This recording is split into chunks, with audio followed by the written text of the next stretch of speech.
Okay, hello everybody. So this is our first PHP tutorial or PHP demo tutorial on backend development or website backend development. So uh, sort of an introduction to PHP. You've already received your modules. I want to first demonstrate what is the difference between an HTML website and a PHP website, or an HTML front end website and a PHP backend website. So to do that, we're going to create a simple login system. Okay, so this simple login system will just enter a username and a password, and if it is correct, it will accept. Okay, and if it is not, it will tell you that it is failed. But the data are not saved inside variables, or they are not temporarily saved in variables but already located inside a database. So gagawa na kagad tayo ng database. We're going to input data on that so that we can access that, okay, through our web page, okay, through the web page by using a PHP script. Okay, so that's how we're going to demo on what's the difference between just doing a simple web application and doing a PHP backend web application. So the first thing that we need to do is to start the Apache server. Remember that Apache server will serve or will hold the website. Okay, so it will automatically be our local host. So it will contain the website that we're going to be doing. Now, the second thing that we need is the MySQL server. Remember, a while ago, I told you that the data we're going to be using is not saved inside the variable, but in a database file. Okay? So, to demonstrate how it works or how PHP works. Now, after running both of them, and if there are no problems, we can proceed with the next step. And that's by clicking on Apache Admin. So when you click on Apache Admin, it will open a browser displaying the content of the SAMP. Okay, displaying the content of SAMP. Now, any browser will do depending on what is the default browser of your system. Now, SAMP for window will now be displayed. So again, you already know what SAMP is, so I don't need to explain that. What I'm going to concentrate on is how to build the login system. Okay. Now, the next step we're going to be doing is to find the PHP MyAdmin, because remember, we're going to be doing a PHP backend web page, okay, or a login script. So we're going to click on PHP MyAdmin to open the browser for PHP MyAdmin. Now, in PHP MyAdmin, this is where we're going to be creating the database. We're going to store temporarily the data that we're going to be using. Now, I'm just going to click on New to start creating a database. Then I'm going to type in, for example,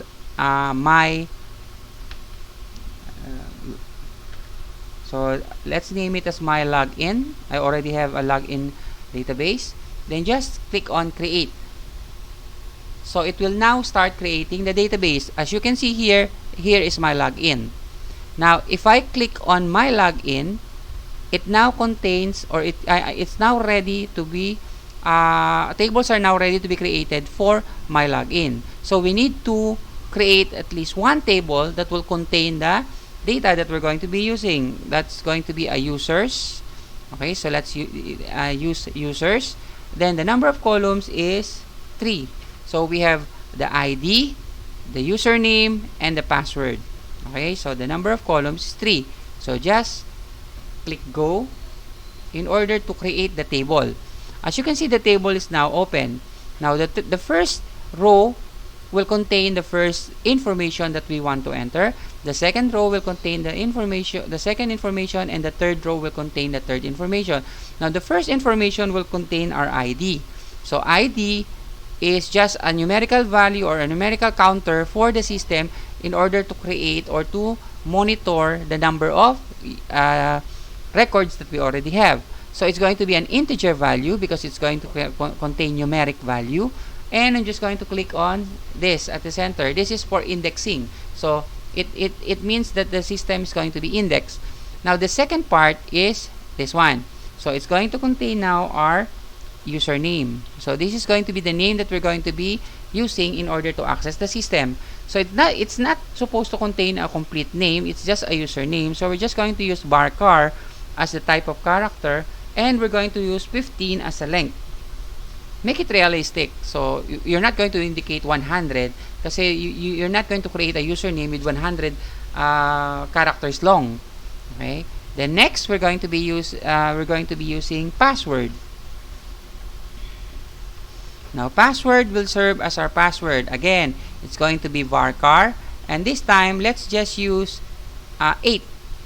So it's going to be an 8 character long, depending on you how you create your password. Okay, so if you're done, you just click on save to save the data. So again, we have ID, an integer type. It's going to be indexed because this is what we're going to be using to access the data. Then the second one is username, which is varchar. It will contain, it's 15 characters long. Password, which is varchar, that's 8 characters long. So I'm just going to save that. Okay, so it's now automatically inside my login. So my login is the database. It contains one table, and that is a users table. Okay, now let's inserting data into our table is not part of this discussion. So it's going to be part of the next discussion. But the first thing we need to do is to first let's create or let's insert a data here that we can use to refer later on. So we're going to browse on table, and we're going to click on insert. Okay, so browse on table to browse the content of the table, and we're going to click on insert. As you can see, this is now the first row of our table, this is the second row, and so on. So on the first row, we're just going to indicate, we're just going to be handling, remember that the ID is automatically generated, so no need to input that. So what we're going to input is the username. So I'm just going to use admin, and the password is going to be admin pass. PWD. So that's admin PWD. Okay, so our username is admin, the password is admin PWD. So go to save this. So if you want to check if it is already existing, we can now click on user. So it's already been input added into our table. If you click on browse, you're going to see here is our first record. Okay, so it's admin and admin PWD, password PWD. The ID is 1. Okay, now after creating this, we can now proceed with the actual creation of the web page. Like what you've done before dun sa mga una nating discussion o sa HTML nyo, we're still going to be doing a simple front end. Kasi without the front end, we cannot access the back end. Okay? Remember that the back end cannot be seen by the user. The front end is the only thing that the user can do. So to start the process, we need a front end in the system. Okay? So with this, so I'm just going to be using Sublime. So Sublime is going to be our area where we're going to be creating our any text editor will do in creating the scripts for this. Wala namang particular, kahit ano naman pwede nyo gamitin. But let's use Sublime for this one. It's a lot easier to do. The color coding is great, and it can identify PHP programs or script. So the first thing that I need to create is, again, it's going to be stored in our local server. So I have to navigate to SAMP, then http://doc. Then I'm going to create a folder here. So that's a new folder. And the name of the folder will be my login. Okay. So the name of the folder is my login. This is where we're going to be saving all our file. Or this is where you're going to be saving the file that we're going to be creating. So it's considered as a local host. Okay. So going back to Sublime. So let's prefer the 3 files that we're going to be using. So I'm going to click on File. I'm going to tell Sublime where the folders or where the files are going to be saved. So I'm going to open the folder. So that is in Drive G. So that's XAMPP. Then http://doc and my login. Select folder. So it already now has my login. So what I'm going to do is I'm going to create the 3 necessary files. First, the front end file that we're going to be using, but I'm going to be using it as a PHP file.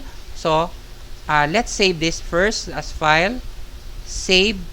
So it's going to be saved under my login. The name is going to be login.php.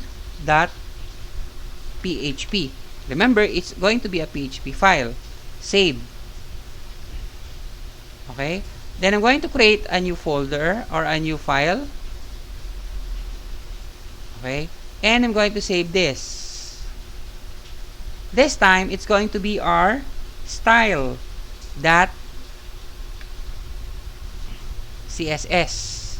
So you've already used this before. It's going to be used for the design of our front end. Then lastly, we're still going to be creating one more.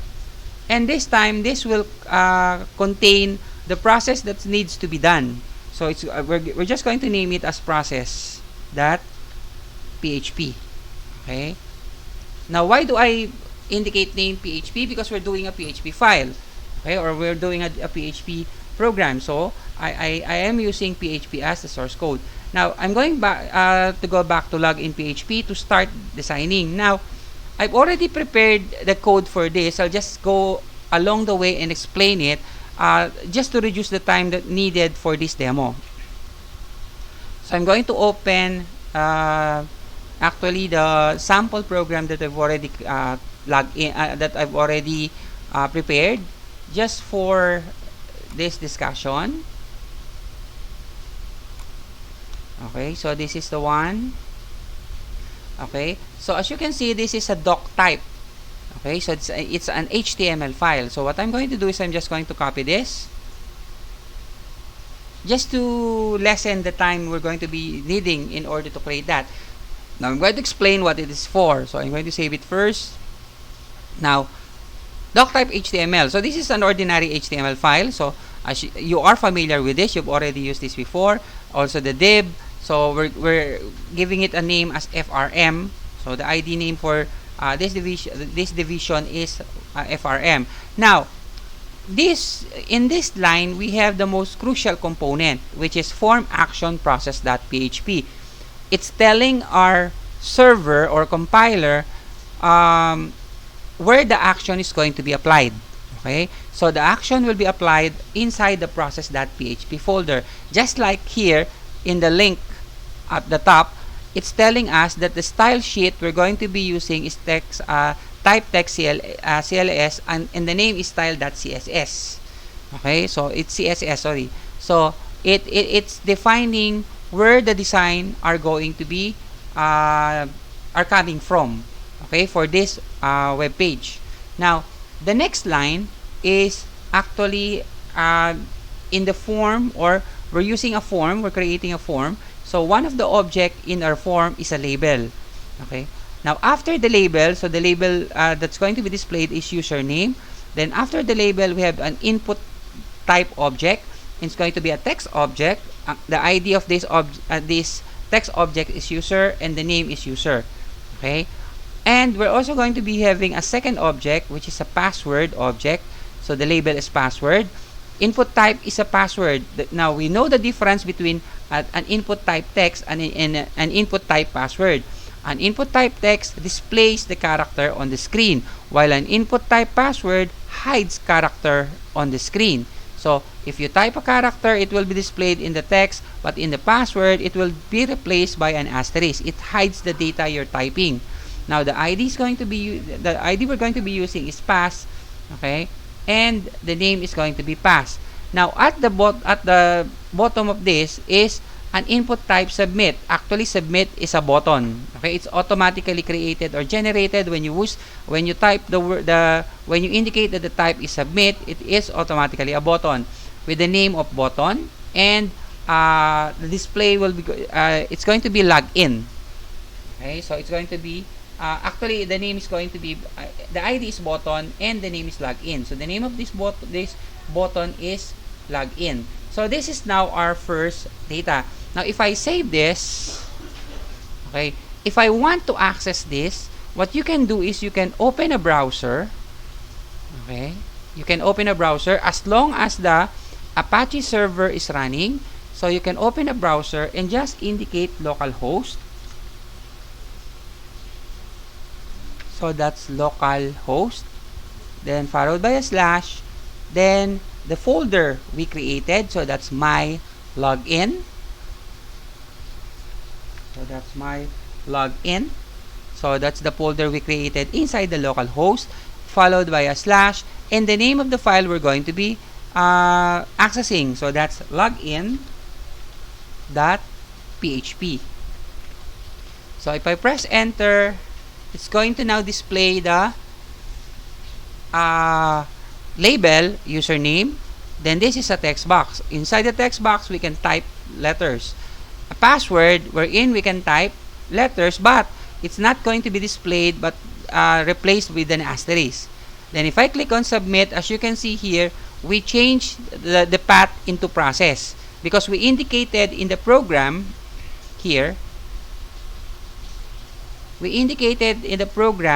at this point that when we click on submit, the action will be carried into process.php.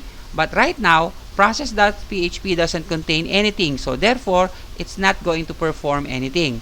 Okay, so the next thing we're going to be doing is to create the style for our just to insert a simple style sheet. So I prepared a style sheet for this demo. So you can do your own design inside the style sheet. So this is just a simple design, okay, that will be applied on the body and on the form object and also on the button. So I'm going to save this. Now if I go back to my browser, okay, I'm going to go back here, and if I refresh this, it will now automatically load the style sheet that I've created. Okay, so it's just centered the label inside a box on our page, okay, on our page, but still it will not do anything. So if I type anything on it, password, and if I click on submit, it will still produce the same result as a while ago because we don't have anything on process. Now this is the most crucial component that we're going to do. We're actually going to do the third one, which is the process, which will do what we need to do. Now remember that this is a login program. So in a login program, we type the username, then we type the password. If everything is okay, it matches what we have already saved inside the database, you're going to access the system. But if not, you're going to fail to log in. So that's the main function, or that's the main process that we're going to do. Now, again, I've already prepared a program for that, or a script for that. I just want you to see what it is, then I'll be explaining how it works. So I'm going to copy this and put it here. Okay, so this will now be our process. So as you can see, PHP are started with a less than question mark then PHP sign. So this indicates the start of an embedded or of a PHP script. Now the question mark and greater than sign will indicate the end of your PHP script. Okay, now if you're going to go back here, you're going to see that there are no a PHP script, or there are no PHP tag here.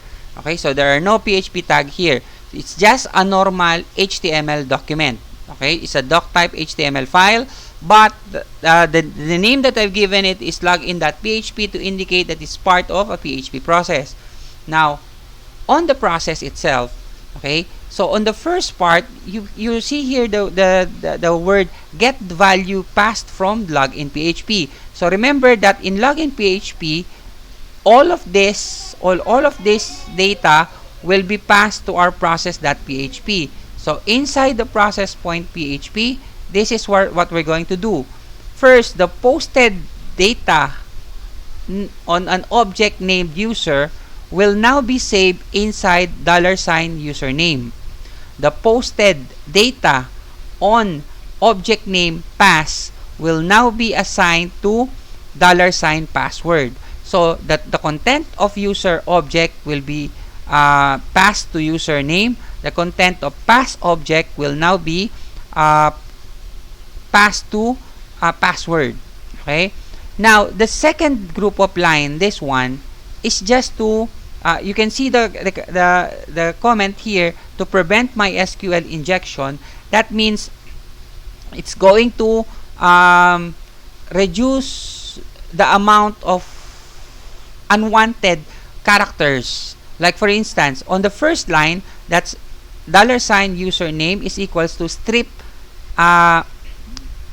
so that's strip C slash slashes. So that means it's going to remove all slashes. If there are no, if you indicated any slashes or any characters, it's going to remove that on the username. So this one, whatever the content of this, it will now be this one. Spaces are also removed. Okay, so the only text will remain inside the variable. The next line, also the same. Okay, it's also the same in password. So what we did in the username will also be done on the S password. Okay, so if there are any spaces or slashes or any characters or any unwanted characters that are saved in password, it will now be removed and saved again in S password. Okay, or in $password. Now, $username is equals to MySQL real escape string. So if there are any escape string that are also embedded in our username, it will automatically be removed. So you're removing unwanted characters or unwanted escape sequence in your username and password. So after that, we only have the actual data in our username and password, or $username and $password. We can now start comparing it to our database or the content of our database. But before that, we need to open the database first. So to open or create a connection to our database, you're going to issue the command mysql connect. Then the text that's going to be displayed is localhost. Localhost is our local server. Root is the username, and blank here defines the password. But I didn't indicate any password, so no password will be embedded, okay, inside MySQL Connect. Then MySQL select DB, we're going to now it's now telling us what's the name of the database that we're going to access. I've changed the name of that to MyLogin, so it's going to be MyLogin. So we're going to be using the MyLogin database. So again, we're going to be connected to localhost root. So if everything is okay, if the server is running, it will automatically be connected. The second part will ask us if there are any existing database with MyLogin as a name. If there are none, then you're going to be having an error here. Okay, so with this, you can now start querying the database. If everything is okay, there are no errors, then you can start querying the database. Now, whatever the result of the process, so of the process query, so that's MySQL underscore query, you're going to select asterisk from user, where username, which is the field name inside your data table, okay, the table user, is equals to $username, and the password is equals to $password, okay, or failed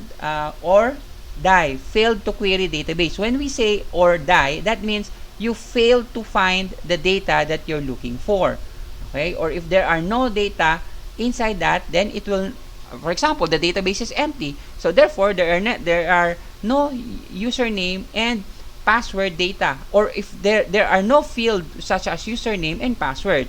So if any of those error will be met, then you're going to fail query database. That means you're failing to access the database to conduct a query because it might not contain the field we're looking for, or there are no data inside our database.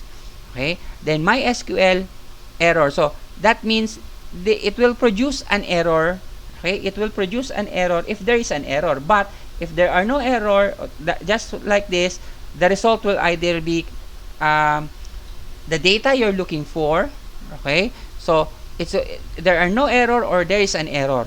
Okay, so after that, you're going to now open the first row. So this will stand for the first row. MySQL fetch array. So whatever the content of your array, so it's already inside result.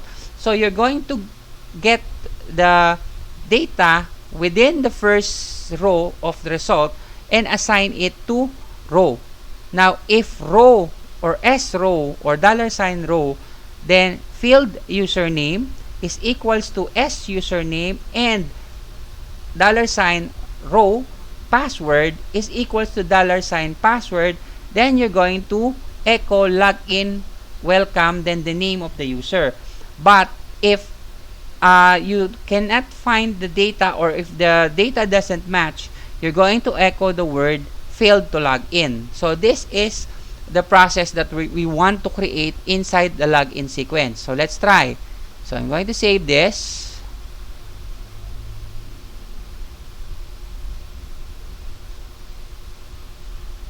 Okay, let's save. Now, I'm going to go back on my browser. Then I'm going to go back here and I'm going to refresh. If you do not refresh, then it will not be applied. Okay, so you need to refresh your page in order to apply whatever change that you've done. So if I, for example, indicated admin, so I have a correct username, but I indicated a wrong password, then if I click on submit, failed to log in.